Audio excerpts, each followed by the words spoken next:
Okay, so I didn't mention it in the actual introduction thing I did, so I'm just going to mention it ahead of time here. Since this is the finale, I'm pretty much going to be doing this for going forward for most shows. I'm not sure. Some I will, some I won't. We'll see. Depends on the show. But yeah, the full length is available for this for free. Check it out in the description. It's linked to the full length. It's already synced up and all that. You don't have to sync it up on your end, so there you go. The rest of this video is just the discussion, so come back here and check out the discussion when you're done.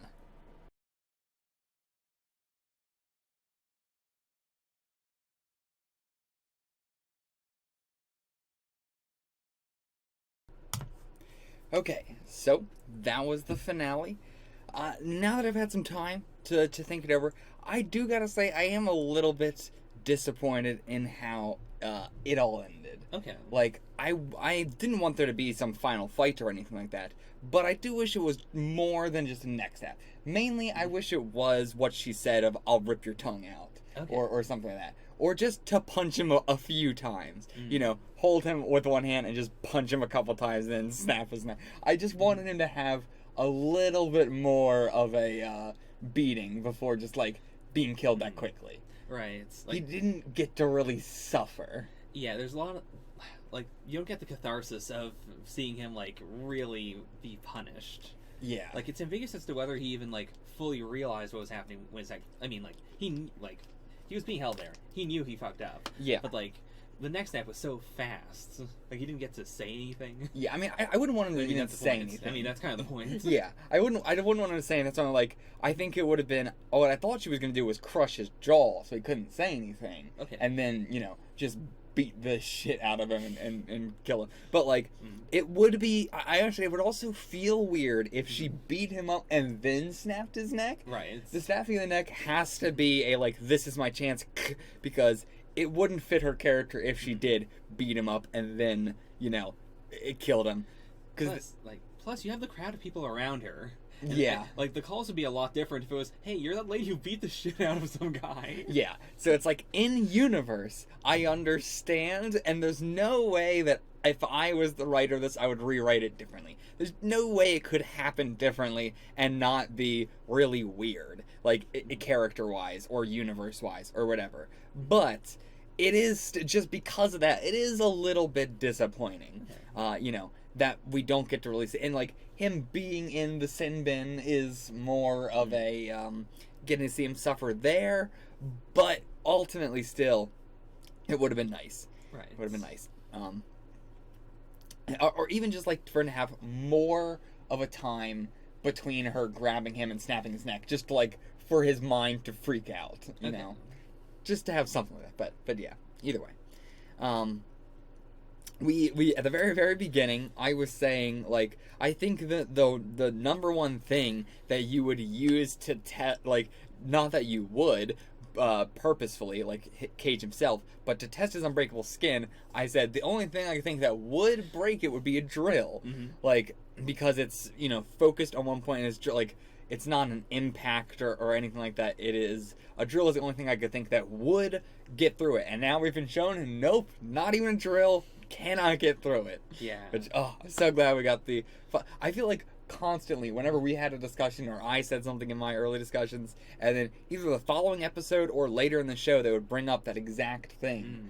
Like, as far as the Trish putting the bullet in her head, Right. and then that came back up, and the talking about the police department and, like, how does his powers work, telling him it's a joke, and that we got the answer to that, and I just, Yeah. in general, this season of Jessica Jones, I'm not sure about the whole show, but this season definitely feels very focused on the what if, you know, scenarios that I am so familiar with as, you know, the stereotype of comic book nerds. Okay. You know, the talking about these two superhero characters and, oh, but you couldn't defeat them, or, you know, oh, it's so easy to defeat them if you just put them in a soundproof room. And we talked about that before, but every time we got the hermetically sealed room is so, I love it so much as a plot point because it is so perfectly encapsulated of that. I mean, even comic books do that at points where they, you know, do crazy weird. Here's a CDC, an old CDC building. It's hooked up electricity, and we got water in there, and medical sealed room.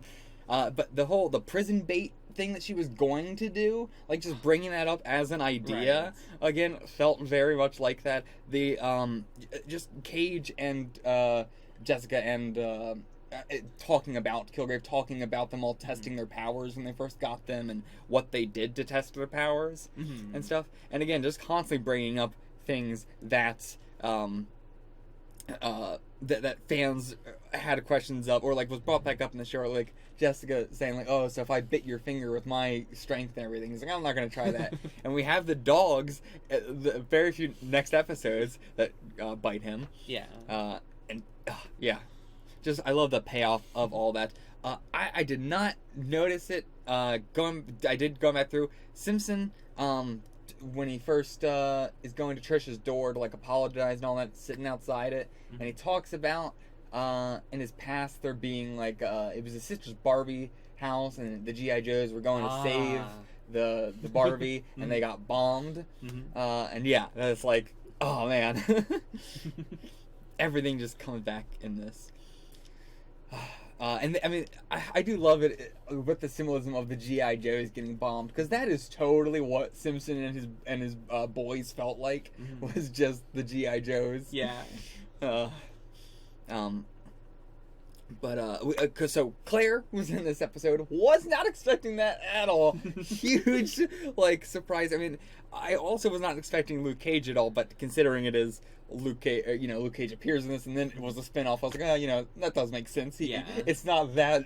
It was shocking to me, but then I was like, it's only shocking to me because I know Luke Cage has his own show already. With Claire, I was really only expecting the kind of stuff we've gotten so far, where it's like, hey, that cop's Brett Mahoney, and it's like, hey, or they talked about in the hospital, they were like, I don't remember what they were talking about. They were saying something about Wilson, blah blah blah blah.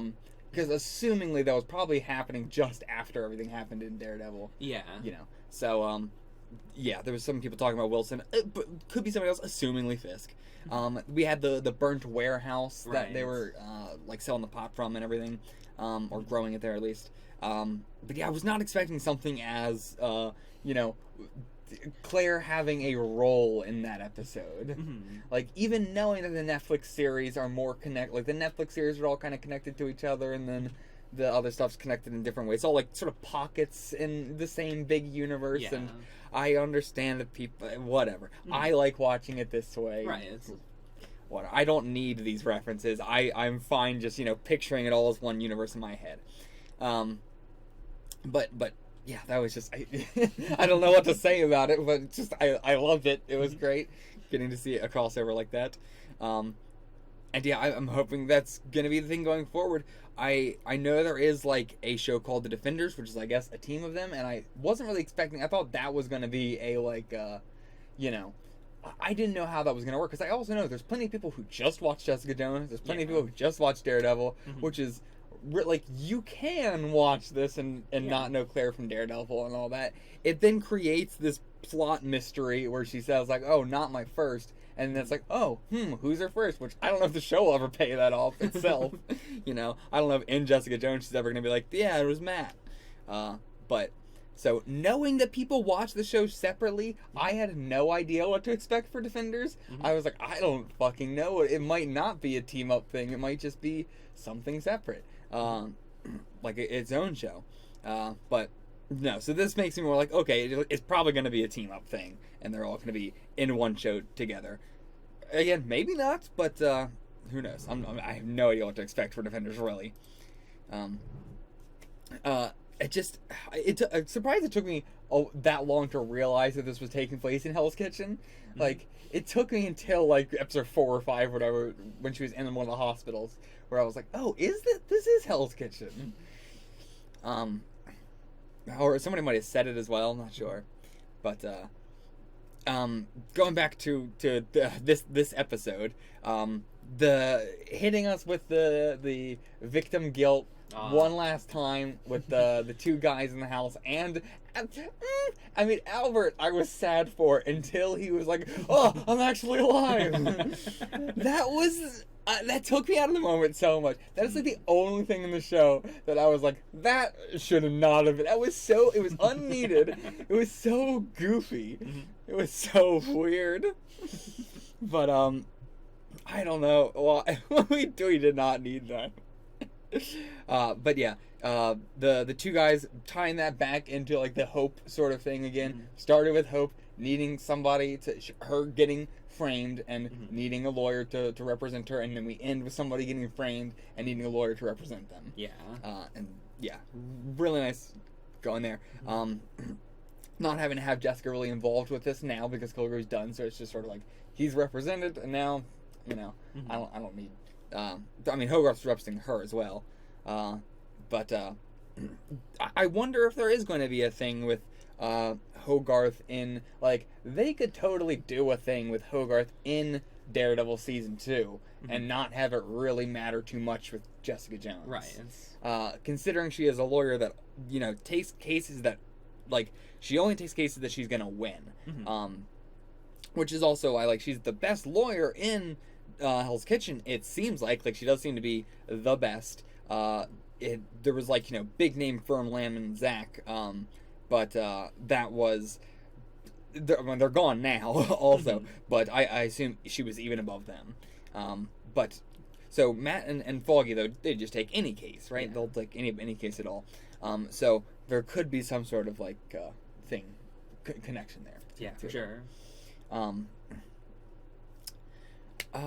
What else did I want to say there? Just, I don't know. Hogarth's whole arc this season was very interesting. That we ended on a, like, you're a piece of shit, you're garbage, so be the best garbage so I can use you as a tool. Like, but it really is what Jessica's doing, is like, I need you to just be the best, continue to be the best lawyer in the city, so, you know, we can have the best lawyer in the city when we need one. Right. And you're a horrible piece of shit, and I hate you, and you might have deserved to die back then, but whatever.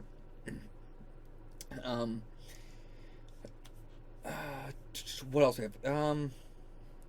The whole hospital attack was, I mean, everything with him making the hospital attack, them going after her, so her just having to, like, leave, like, trying to sneak out, trying to leave, but that's all it was. She just had to get out of there. Yeah. And then on the docks, where they all fight themselves. And now she has to, like, really, you know, decide between saving them and going after him. And, you know, I'm very glad that she just went past them all. She tried to for a bit, but it's just like, no, cannot do. I can't get distracted by this again, as always. Yeah. Like, at some point, there has to be the greater good. And if you can stop them fast enough, then the people wouldn't kill each other. Presumably. Like, as she said, though. Yeah, you wouldn't know. Yeah, he's never died. Yeah. So, she needs him to say stop. Yeah. Yeah. The like, going to the final fight, playing the music in the headphones, like, having this super dope song playing, but then constantly cutting it out to have just him talking or just silence or whatever, was a great way for it to be such a hype song, because then it was equally as hype every time we cut back into it. Yeah, the Trish reveal was fantastic. All that was great. So, talking about the whole season, there seems to be a reoccurring theme of doors. Okay. Right? I got a big brain thematic theory going. Right? The series starts with her door, you know, intact. She throws the client through the door. Then from that point on, her door is broken. Malcolm, not under Kilgrave's influence, but I guess literally under his influence, but not under his powers, goes into her apartment, taking the pictures of her, blah, blah, getting information on her, while just watching her while she sleeps, I guess. I don't know why he would do that. That's probably not what he's doing, because he's under his own control. But, like, do we have pictures of her sleeping? I've never seen any of those. So what was he doing in her apartment? I mean, he might have been. I guess just watching her. But Yeah. I don't know. I don't think we saw any pictures of her sleeping on the wall or anything like that. So I'm not sure we did that. But either way, like, yeah, I think in terms of the whole theme of consent, I think a door is the symbol of that consent. And even at various times where when she, it is, I believe it's Luke, when they are, when she meets back up with him after a while, and they, no, it could have been him. It had to have been Malcolm. I don't remember who she was with. Either way, it was at a point in the series where she was having a little bit more hope that things were actually going to go right. They were on his trail, stuff like that. And when she leaves, she reaches inside the broken window of the door to lock it. Right. Which felt like, even if it's been shattered, she's still trying. She's locking it. Yeah. She's protecting it. And the fact that she just leaves her door unlocked after what happened with Kilgrave, like just completely. Yeah. I think there's a lot of symbolism going on there in general. There's plenty more. I mean, the fact that she just busts through everybody's door at the beginning. Yeah. I mean, that's such the recurring motif throughout the entire series. Yeah. Like, I don't know how much. I don't really have much more to say about that, but I don't know. I think there's definitely something going on there. Yeah. I mean, even with Trish trying to repair her door and everything. And Trish's door, like, the fact that her door is, like, unbreakable. We never see anyone break her door, but she lets everyone in every single time. Yeah, exactly. There's a lot to be said there.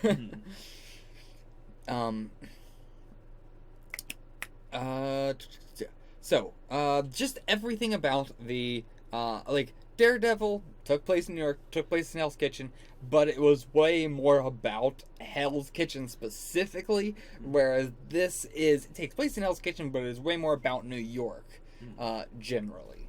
And it does a great job, but there's so many just aesthetic shots where they just, like, hold on a shot of, the city, and not even, like, pretty shots, it's a city. There's plenty of times where it's like, here's a shot of smokestacks, but it does fit the aesthetic of everything going on so much. I personally grew up just outside of, like, Baltimore, Maryland, so I am very familiar with this like, I grew up in this shitty aesthetic. Okay. And it's just casually perfect. The people are capitulated perfectly. Everybody just being awful. The fact that, I mean, even on a broader scale, Jessica and Trish and Simpson as, like, the trio, and all of them being like, fucking up their missions and like, the multiple times they tried the mission. Like, not missions, the one mission, but just multiple times. All fucking it up in different ways. Nobody being perfect. And really, Malcolm is, like, the closest to being, like, Malcolm is my favorite characters in this show are definitely Jessica, Kilgrave, Malcolm. I adore Malcolm. I wish I could leave all of his scenes in my the reactions that go up on YouTube. But yeah, he's just, like, his transformation from being the drug addict to, the twist of he actually wasn't Kilgrave, got him hooked on the drugs, and then him getting himself off of that, and then going to help other people in the victims group, and then being convinced by Robin that what he's doing is worthless, and he shouldn't be helping people, and then just seeing her in turmoil made him be like, she told me this, but she doesn't even believe it. Like, and yeah, man, now him working directly with Jessica, picking up the phone for her and answering it, like, we talked about, like, who's gonna be the moral, like, heart or moral compass of the group. And, like, while Jessica is or was the most altruistic person, she has definitely been broken down now. Yeah. And, like, I mean, that is the big thing. Like, I've always said that she is very altruistic in her nature, but at the same time, she has had to not be plenty throughout the series. What she did with Luke was plenty amoral, sleeping with him and flirting with him after all of that. Yeah. And, I mean, just many, many things she does now. She has just become so, yeah. I wouldn't say she's become unheroic, but she's just not the most idealistic, most heroic out there. Yeah. Whereas Malcolm is, like, shining star of golden morality, to a degree. I mean, he hides a body, but he does what he knows the context. Yeah, I adore him. His actor is fantastic. Robin and Ruben. I was so at the very beginning, like, where are we going with either of these three people? Like all these people in this building, where is this going? And like, I am very surprised where they took their characters. Mm-hmm. Like Ruben just being the lamb for the slaughter, essentially. Right. He didn't have much, but like Robin got so. I thought she was going to be the one who like barely got like. He seemed to be the one who's getting more screen time. Right. He was going to have some sort of role, but like no, she was the one who like completely had all the focus. She got to like have some fantastic scenes. She was fucking hilarious, and how like just I only have a word for it. Very, just McPoily, you know.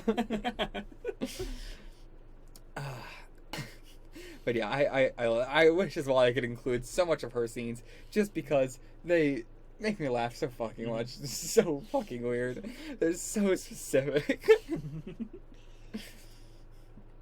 And she's just like, she is such a great character, because you rarely ever see that kind of archetype in fiction, where they are just so abrasively awful. Like, just the very, like, the definition of a Karen, really, except she's very young and, you know, more hippie-ish, kind of. Right. But, like, yeah, it's just, like, the unrelenting awfulness. Everything she says just being a, what are you saying? That's as far as my notes go. Okay. What do you have anything broadly to say before I get into just general stuff? Like about the season overall, your enjoyment of it, and blah blah blah. You had a lot of things that I was gonna say. I guess the main thing is just like, I really liked how extremely down to earth it was compared to even Daredevil. Like, Daredevil has a lot of big action scenes and a lot of, like, you know, Matt fighting 50 dudes scenes. Whereas despite Jessica having actual, like, physical powers as opposed to, you know, Matt's sights, like, Jessica doesn't get into the big brawls that often. And a lot of the time, like, at the pot place, she was with Luke, so Luke also pulled a lot of that weight. We had very few, like, Jessica specifically doing a superhero thing. Or a super fight, I should say, not a superhero thing. Yeah. Like, she does more infiltration and stuff. Yeah, which is honestly so much cooler. I love that shit so much more. The movies have the big fights. I got those for my big ass fights and stuff.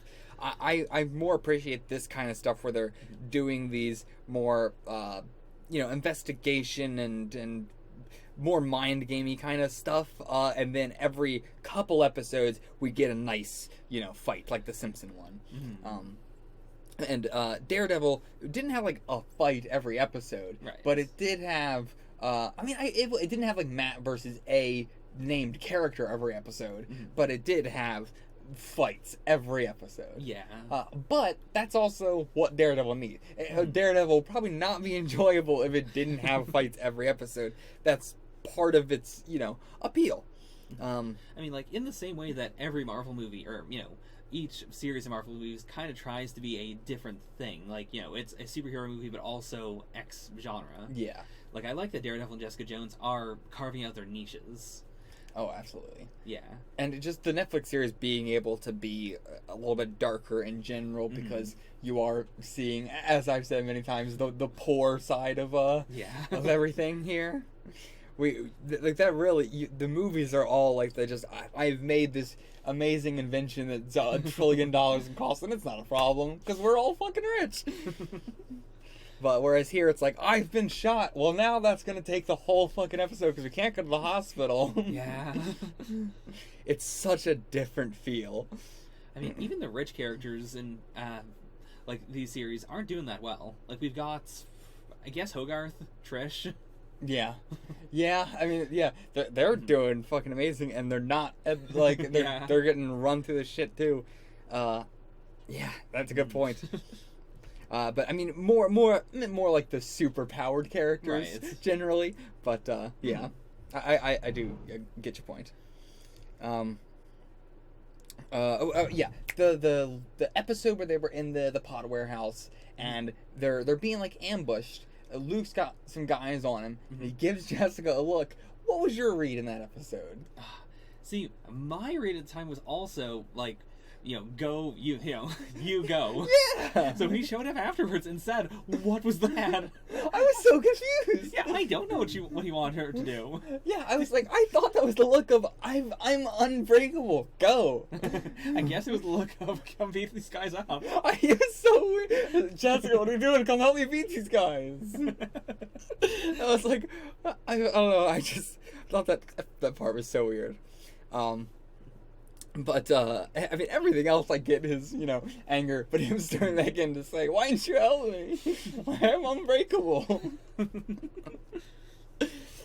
We talked about it before. I love the different fighting style of Jessica and Luke, even though ostensibly their powers are pretty much the same. Mm-hmm. I mean, or just things of like, Jessica has arguably about the same strength as Captain America, maybe a little bit more just because it seems like she's never trying. Captain America, we see strain when he does stuff because he's putting his muscles into it, where she just goes like, and just grabs the car and stops it. She's not straining at all. I guess it's also a strong differentiation, like, in that with most hero stuff and with Daredevil, like, the heroes put in a lot of efforts, and, like, you see the max strength. Yeah. Whereas with Jessica, usually she gets beaten down before you can see her full strength. Yeah. Like, just because she isn't fighting people who have that level of strength. Exactly. Like, even when she's fighting Luke, she's not putting her all into... She doesn't want to... Like, as we said before... His skin is unbreakable, but if you punch him in the head hard enough, or you hit a shotgun to his head, it's gonna do something. Yeah. And she knows that, and she's not gonna punch him with all of her strength. She's really just trying to avoid him and push him away and stuff. So, like, yeah, I don't know if we would ever see her at her max strength or whatever. But like, she also does have the, like, super high jumps. Yeah. Which is probably what the girl was talking about in Ultron, now that I think about it. Oh. Because, like, that's such a specific thing of, like, we gotta... Oh, you mean Ant-Man? Yeah, Ant-Man. What did I say, Ultron? Yeah, I said Ultron. I meant to say Ant-Man. I do think she said, we got a guy who jumps, actually. But, could be colloquial, she was just saying, we got a guy who does this, we got a guy who does this, we got a guy who does this. But, could be she was talking about Jessica Jones. Who knows? But yeah, because she does seem to have, Captain America, with all the strength that he has, does not jump that much higher than a normal person. Yeah. His jumps are pretty, basketball player level. He can jump as high as a human can. Whereas Jessica is definitely jumping higher than a peak human could ever possibly be able to do. It seems like Cap has more speed than Jessica, but Jessica has more jumping power. Yeah. Because we get the shots every once in a while in Captain America movies where he's, running and then you cut away. Yeah. I mean, to be fair, she could also just be not doing that. True. Because she's also in New York. Yeah. Like, she doesn't want... she says she's not hiding, she's not advertising. Yeah. So, yeah, that would really be a giveaway. Where she's quickly jumping up somewhere, you're kind of getting away from people anyway. Right. I mean, you could say running away is, but eventually you're gonna stop at some point wherever you're going.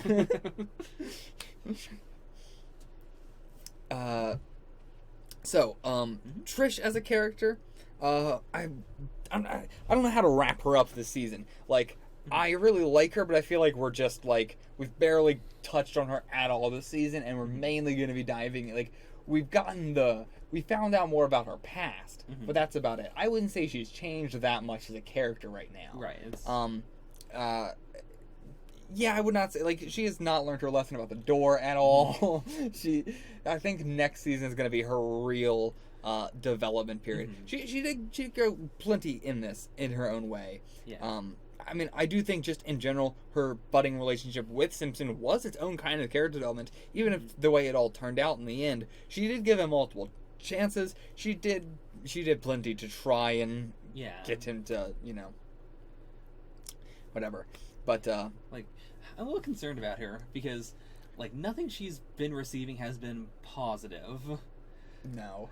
Like, and, like, it's that combined with the fact that she had a tiny little taste of super strength, and we know how weak she is. Yeah, I mean, I could definitely see her. I know she, she becomes like a hero. I know Patsy Walker, famous, old ass romance Mhm. magazine, whatever. Then Marvel adapts it, and she become not adapts it. Yeah. They is it that they bought the rights, or they it's just always they had the rights to it. I believe they got the rights to her. But yeah, and then they made her into some superhero. I'm not sure. I'm not sure if it's a superhero or just a hero or whatever. But either way, so they could do that. I don't know. I know literally very little about that side of things. I just know the Patsy Walker thing. The like everything to do with her mom. I really hope we don't. I don't want her mom to be a character. Mm-hmm. Like, she gave her the files anyway, so it's not like we need to go over her house now. We have the files. I don't remember how she phrased it though. I don't know if those were all the files or if those were, like, here are some of the files, I have the rest. Oh, you're right. Let me go check that right now. Yeah, it just says there's more where these came from, which could be, oh, now you need to come get them from me. But like, I don't know. I think she's just saying like, there's more to come if you want them. If you say, Okay. give me more files, I'll give you more files. Mm. Like, I mean, and that is the way that she can change, as if she is just like, all right, fine, you don't want anything to do with me, then I will back off and not do anything. You just have the fucking files, blah, blah, blah, and eventually come have a relationship with me when you are ready. Okay. But, and I think that is fine. I mean, the fact that she still has her job clearly shows that she has not changed at all. Mm-hmm. Yeah, everything to do with her mother is so infuriating. Yeah. But I mean, it's great. I mean, it's great writing, everything like that. But it's so infuriating that I don't know. I don't want to see it. I don't want it. I mean, like, Jessica and Kilgrave's relationship is the relationship abuse side of the series, Yeah. and Patsy and her mom is the, like, familial abuse side of the series. Yeah. Like, that's specifically that, and her mom's phrasing of, oh, you should come by. I have this girl who you want to meet. It's, like, that makes me feel like her mom's definitely not going to give up those files. Yeah. Like, she's too ingrained of an abuser. And it's like, I think what makes it so frustrating is that it is Trish, and because she's been abused since a child, she's going to be very submissive to this sort of thing. I'm not blaming her, but because she is, because she's not going to be able to stand up for herself against this, Yeah. it's so much more frustrating to watch because she's also not the kind of character who will talk to Jessica about this kind of thing. Yeah. Which Jessica would go tie her earlobes around her head. Man. Simpson. I really liked what they did with his character. I wasn't sure how I was gonna feel about them sort of turning him into a bad guy because he was kind of the one who was right the whole time. But it does, like, that was kind of already in his character from the very beginning. It was something that happened before. Clearly, he's probably done something like this. Like, fuck the people. I've killed a bunch of innocent people trying to get to one bad person. I assume that's sort of what it is.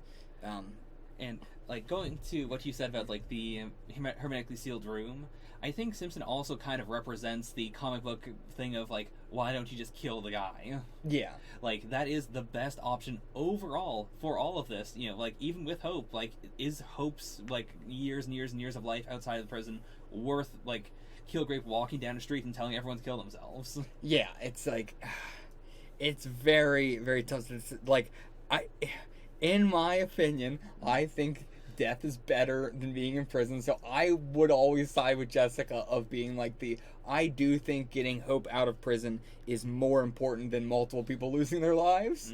Just because that is just me personally. Okay. I know that's a horrible fucking outlook, but I think being in prison is so fucking awful that I legitimately would rather save one innocent person having to be in prison than multiple people losing their life. And as Kilgrave says, like, Hope wasn't just a person to Jessica. Hope was Jessica saying to herself, like, this is all justified. I'm still a good person because I can save Hope. Yeah.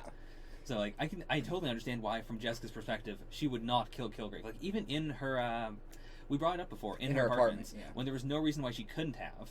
Like, in the back of her mind, I'm pretty sure she was still thinking, I can't kill him because the outcome of this is I keep him alive, I save Hope, and then we deal with him. Yeah, I mean, even though it doesn't make any sense, because everything was all worked out with Hope and everything anyway, but whatever. Sure. Like, again, all the papers were... Not that, like... It's not like she would be on the run. Like, I got a comment, I think by Novo, saying, you know, the reason she couldn't kill him is because Hope would then be, you know, on the run for the rest of her life, or whatever. But that's not true. He already had all the paperwork done.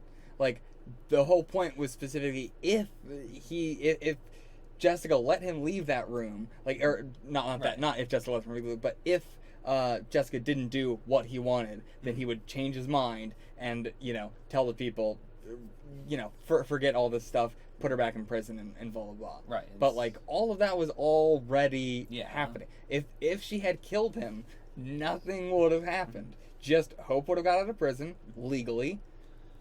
She wouldn't be on the run for the rest of her. I mean, again, like you said, there's a paper trail. Eventually, even if everything went, even if she left him alive and she went along with what he said, and Hope got out of prison with Kilgrave still being alive and all that, there would still be the paper trail. There's nothing they can do about that. Right. You know. So whether he's alive or dead does not matter. The paper trail's still there regardless. But she is legally out. It's just suspicious. Right. But yeah. I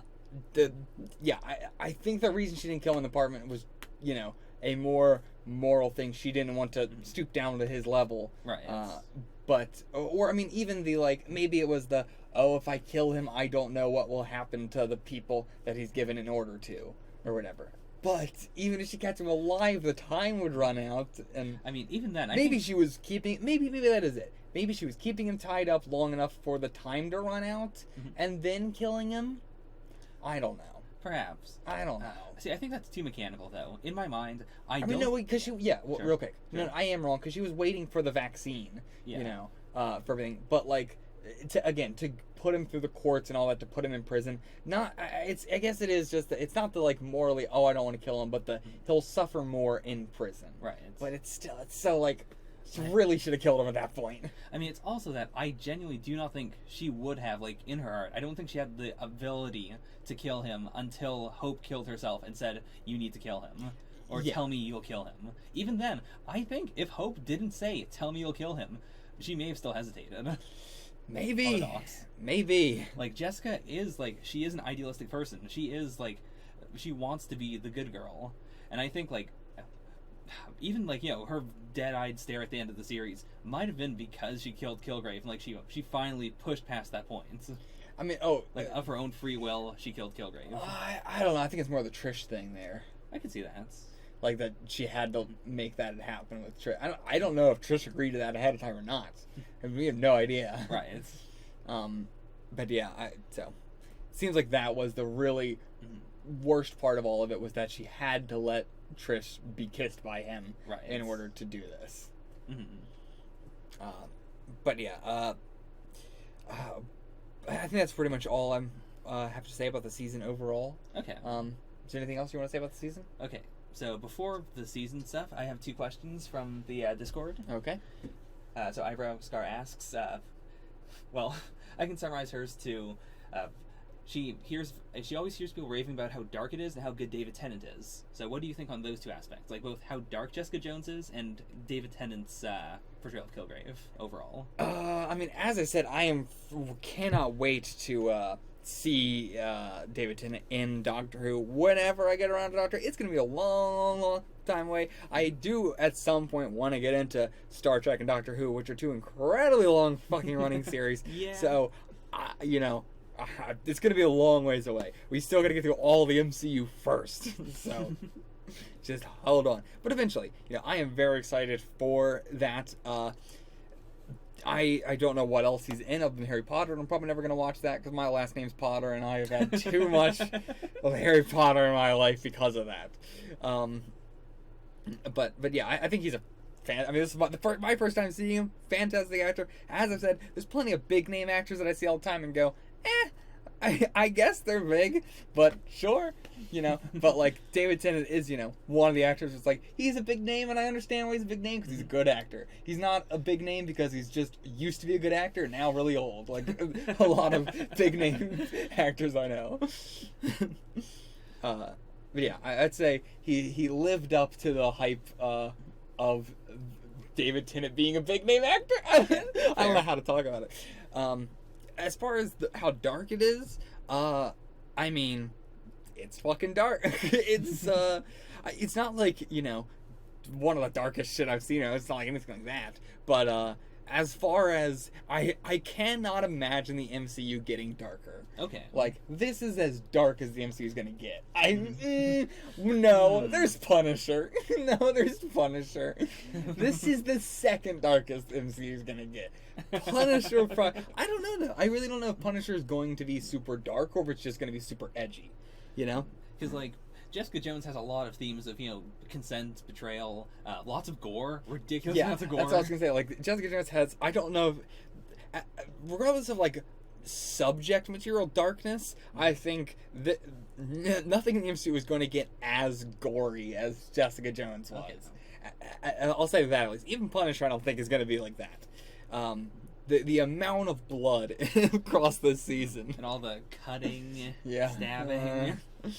But yeah, as far as subject matter, even then, I think this still might be the darkest. I think Punisher's just going to be edgier, but I don't think it's going to be darker. Like, you know, Daredevil's darker than the MCU movies, but it's not like it's dark. Right. Compared to plenty of other shows that people call dark, that is not dark. But yeah, so that is my response to that, I guess. All right. And Damage asks, I guess I'd ask, where does Kilgrave slot into his ranking of MCU villains? And same for Jessica Jones for the heroes. Boy, I don't think I've ever made a separate list for heroes and villains. So, if you can't do it right now, you could just do a list later. Yeah, I'll probably do a list later. I would say that I'm going to put it in the description or the comments, but I know I'm going to forget. So, somebody leave a comment telling me that I forgot, because I'm probably going to forget. If I didn't, then good on me. Hell yeah. Big brain, I remembered to do it. But if I didn't, please leave a comment and remind me to do that.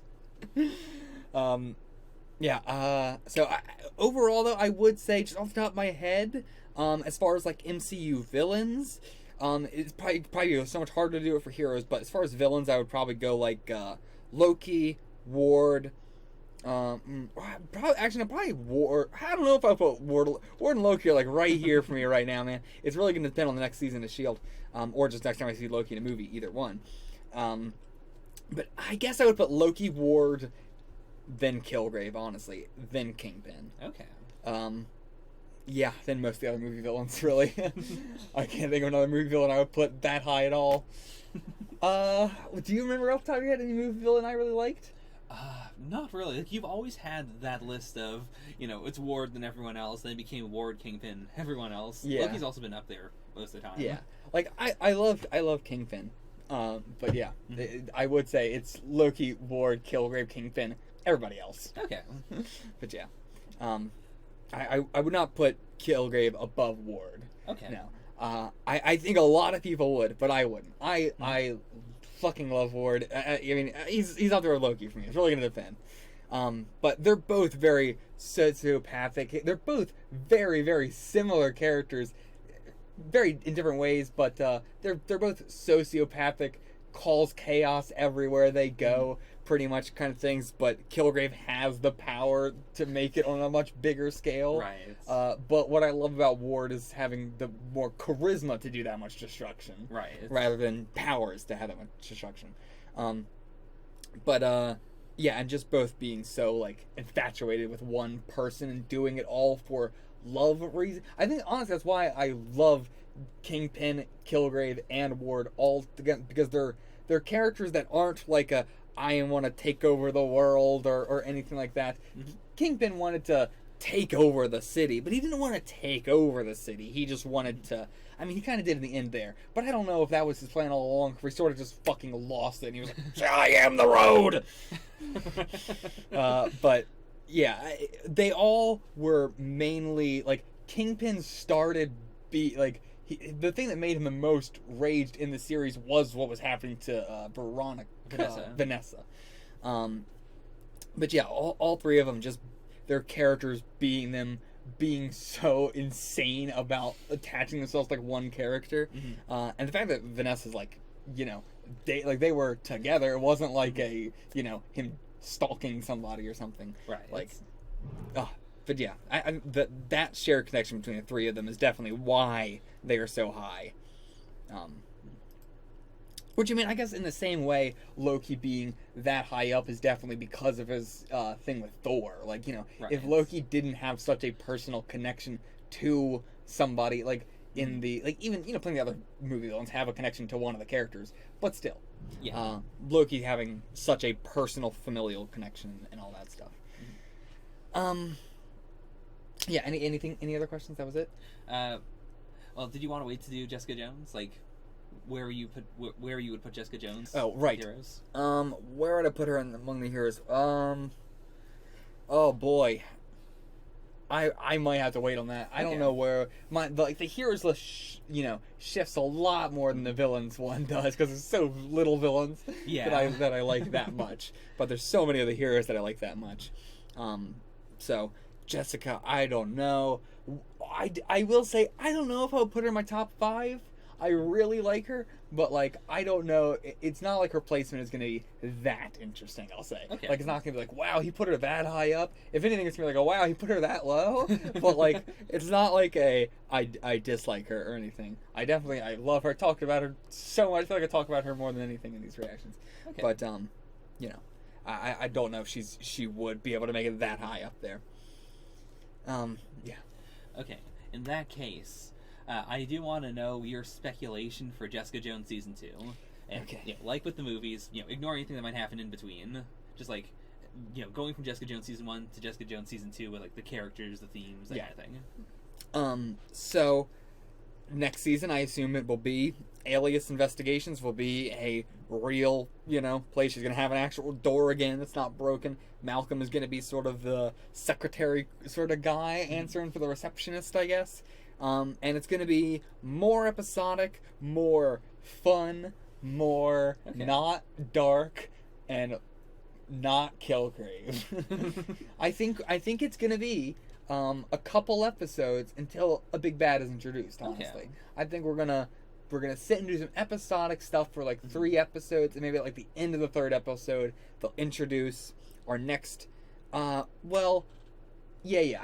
so I do remember something actually. So it's gonna be like probably 3 episodes of episodic stuff. Then during that they'll probably be talking about IGH. Like that's probably gonna be our thing for season 2. IGH. And Kozlov, that's got to be what season 2 is going to be. But I do think it's going to be happening in the background for like 3 episodes while we do some extremely episodic stuff, helping clients. Comic book references probably a ton that I'm just going to go over my head.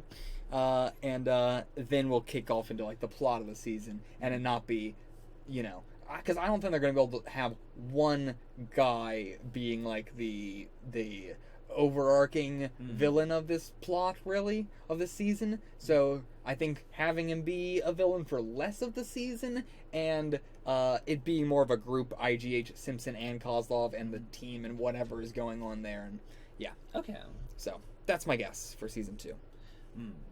Yeah, because we brought this up off camera, but they've completely wrapped up what's going on with Kilgrave. Like, we had Kilgrave fetus stem cells went into Kilgrave. His dad confirmed all of them went into Kilgrave. Yeah. So, like, they're not lingering around or anything. Yep, none left. Yeah, they could still talk about the, the kids that were being experimented on, but Kilgrave himself is pretty wrapped up. Yeah, like, definitely the plot line with the university and his parents is not wrapped up at all. Yeah. I mean, the flash drive, if it's not Luke as a part of this experiment, that's going to be the big twist for me, is if Luke isn't a part of this experiment. It seems so obvious, but it could be something else. I don't know what it could be, but who knows? Yeah, so that is definitely going to be coming back up as well.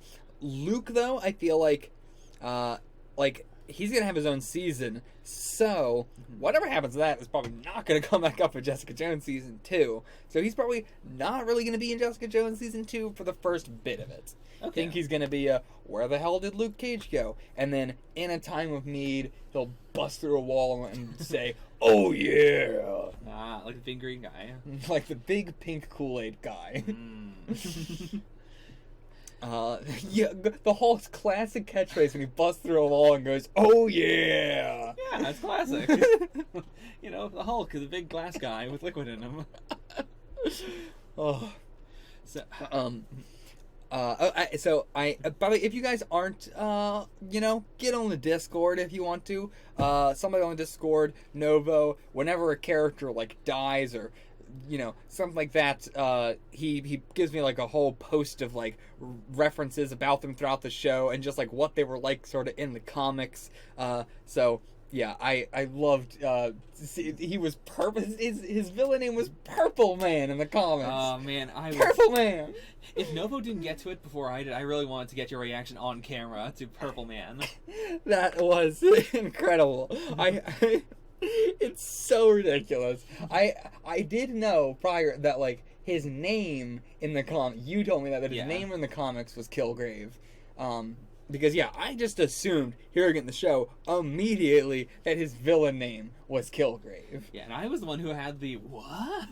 When we learned that it wasn't Kilgrave. Yeah. Oh, when they said it was Kevin, I was like, did they rename him Kevin Kilgrave?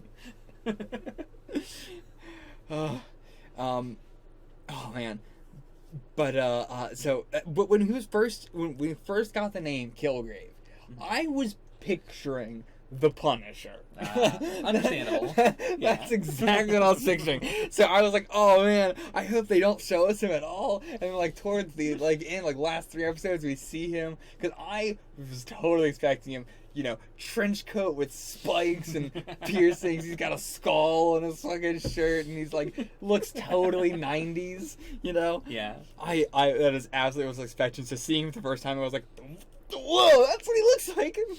Also, because I knew who the hell David Tennant was, so I didn't recognize the voice or anything, So I see him, and I'm just like, what the fuck? He's so normal, and his name is Kilgrave.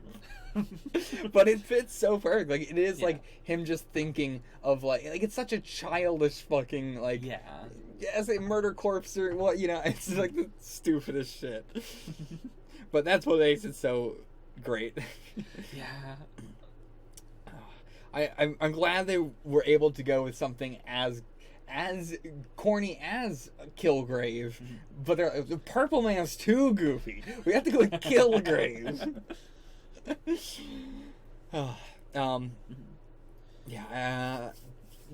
Did you want to say like what happens and you want to do one of your other questions, or do you have something else to say? I guess just going on from Purple Man, since we can now talk about him freely. Yeah. I thought this was the perfect way to use him in the MCU overall, because like he is a character in the comics who is also he's very small scale intentionally. He likes being small scale. He likes being the strongest guy in the room, but he doesn't really want to dominate the world. But his power is strong enough in the comics to dominate the world. Yeah. Like it's a very like. The world is safe because he has such low standards and because ex-villain of the week hasn't found him yet and forced him to take over the world. Yeah, I really appreciate that. Again, even in the show, it's the same way that he doesn't want to, he's just living his life, doing whatever the fuck he wants, and is doing it all as a fuck you to Jessica. Well, I mean, it was a I love you, and then it was a fuck you. Yeah. I mean, that's also a big twist, that for most of the series, it is an I love you. Yeah. Up to buying her house and remaking exactly, like, it was a genuine, in his heart, declaration of love. Yeah. Oh, boy, howdy. Yeah. So I can understand why, you think that it's definitely going to be more of a structural thing next season. Like, she's fighting IGH as a whole, plus, yeah. Because, like, if it's one person, then we as the audience are definitely going to go, like, okay, we're going to compare this one person to Kilgrave. Exactly. And, yeah, this season is just so personal that I cannot imagine how they would do another villain without it being, like, another single villain without it being completely overshadowed. I was going to say that this Jessica Jones Season 1 probably is the single best piece of media that has tackled mind control Okay. ever. I mean, I haven't seen them all, so Sure. I don't know. But, like, I would argue that it is. I can't think of anything else that I think has handled mind control so entertainingly and realistically. Right. Like, they tackle every single aspect about like what makes it work and what doesn't make it work, what is capable and what isn't, why it is capable and isn't with the virus thing Mhm. and everything. And even as far as level of, like, he has like the mind control of just speak and you do. Yeah. Like we talked about before. That is very rare that you see that in fiction because it's so overpowered. Yeah. It's always that I have to touch them, or I have to use my little ring, or I have to have them, their eyes held open and watching a screen for days and stuff. Like, I appreciate that it's so overpowered and has so structured rules. And then they make it even more overpowered. They're like, oh, what if it can go through, audio and shit? So, yeah, I appreciate so much how the series handled superpowers in general. It was just amazing. Yeah, anything else you want to talk about the comics? Not really in the comics. Like, I do want to briefly touch on Luke Cage Season 1. Like, from what you've seen of Luke Cage and, what he's kind of doing in Jessica Jones, like, do you have any ideas of what Luke Cage Season 1 might be? Boy, I have no fucking idea, because I don't think it's gonna be the flash drive thing, but, like, how are they going to do a whole goddamn season of Luke Cage and not do the flash drive thing? Are they going to cuck us on the flash drive thing for that long? He did. Jessica offered him the flash drive. Did he take it? Yeah. Yeah, so if anyone's going to do the flash drive, it's got to be him, right? But, like, one of the shows has got to cock-block us on the flash drive, unless they're just going to do it in both. I mean, like, what's he gonna do? Come back up in Jessica Jones Season 2 and be like, by the way, I looked at the flash drive, here's the one. I'm not gonna do it again because nobody wants to see it again, but here's what it was. I don't know. Ultimately, I guess it's just, fucking, I don't know. How would it not be him going down and, like, tracking down all the kids that were a part of this thing? Like, because, like, it's also, it's his wife's flash drive. Like, it's Yeah. the last thing she gave him. I do think it makes thematic sense for him to be the one who does the flash drive. yeah, goes through it, finds the kids, goes and, all that. He's unbreakable, so he's perfect to go up against somebody with superpowers because they're probably not going to be able to do much against him. If the kids even have superpowers, or if they're all just fucked up and crippled and dead. Very possible. But, like, and again, this does bring up the whole point of, like, his parent, like, Kilgrave was like, they were experimenting on me to give me superpowers or whatever. Then his parents like, no, we were saving his life. And then it's like, but there's also a bunch of fucking other children there. It's like, what? Right. It's got to be one. Like, I don't know who to believe. I don't know if they were trying to save his life and he had something that was killing him and they were trying to solve it and accidentally gave him superpowers. Yeah. Or if that is all bullshit and they were just trying to give him superpowers. Or if it was he was going to die and they were trying to give him superpowers and save his life. Or they were like, the only way to save his life is to give him superpowers. Possible. The only way to save his life is to make him mind control people. But yeah, so I don't know. Like, would those kids have superpowers? What were they doing there? I don't know. It could be the plot of Luke Cage, but we'll see. We'll see. All right. Last thing, because in the TV chronology, you're going into Daredevil Season 2. Yeah. We did talk briefly at the end of Daredevil Season 1 about what you thought would happen in Season 2, but stuff's happened. The MCU's moved on a bit. And I have no idea what I said back then. Yeah, so, starting fresh, what are your thoughts about Daredevil Season 2? Like, one thing I remember that I still hope happens is a trial for Wilson Fisk. He has not gone to trial yet. They have explicitly stated that. I want to see his trial, and I want it to be Matt and Foggy fucking there. There's no way that, like, it would be interesting if, like, Hogarth was on defending her or something like that, but she only takes winning cases, so that would not be the case. Yeah. I mean, neither side of that is a definite win. Yeah, which is why I don't think she would touch it. Right. She only takes cases that she's going to win. Mm-hmm.